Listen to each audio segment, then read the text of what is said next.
Klappen der. Men, ja. Få lov til at klappe. Take 2. 2, 3. Hi, my name is Jens Peter Kurb. I'm the game director in Kane Lynch, Deadman, and today we'll be taking a small tour of our floor at IO Interactive and talking about story of the game, not as much the content of the story, but more like the development process of it and how we've come along with having these two guys at this point.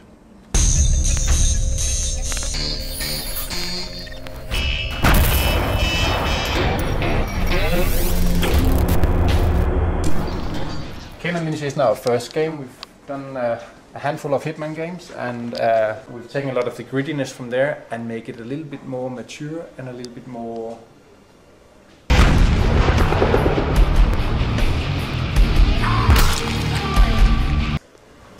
real, if that's a proper word for it. One of the things that became quite apparent quite quickly was that we had a fairly gritty game on our hands. Like it was a crime game. It was quite brutal.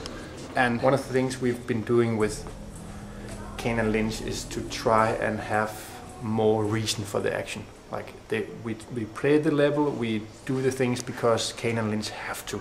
I don't have to listen to your shit.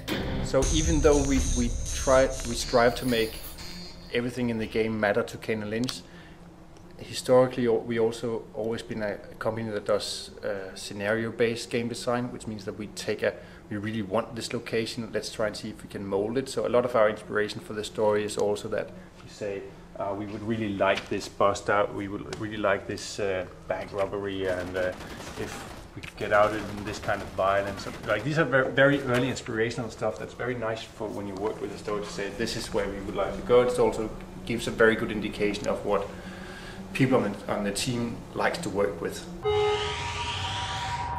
Just keep it cool. Having young guys or young, like if you look at this guy, like that's exactly what we don't want. Like he's way too pretty, he's perfect in shape, he's not at the end of the rope, right? It's not kind of like the guy behind. This is more the atmosphere that we've been looking for. Gritty characters that kind of fitted in the storyline we were looking for. When we started Kane Lynch, we had a little bit of a game before that, and Kane was kind of the star of it. And it was a single-player story thing that was going along, but Lynch was there as a bystander, almost a sidekick, and he just kept popping into the story. Whenever we did a scenario, it was like, oh, it would be nice to have Lynch here, and why don't we use Lynch to bounce back on a dialogue or something like that. And then at one point it became quite apparent that the whole thing evolved around kind of a body movie genre. Stop bitching. We still got a long night ahead of us. Bitching? I'm not bitching. I just hate being ignored. It's not a game where you have to sit and, listen to story, play a difficult gameplay or anything. I think we've hit a pretty nice mix of giving you some background info, giving you some character, giving you some reason to not like these guys.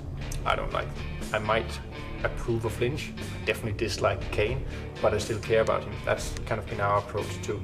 You don't really have to have characters that you can relate to completely. Just look at Scarface or Unforgiving, anything like that. Like they're bastards, but I still care about them a little bit. And that's kind of the path that we've taken with Kane Lynch. Like Kane Lynch is essentially a story about two fairly normal men that ruin their lives. And they ruined it so badly that they can't really come back to it again. So they lost their connection with their old life, and they're trying to fix it so much. Like really trying to fix the troubles, but the harder they try, the worse they make it. And they're both in a situation where they always fail.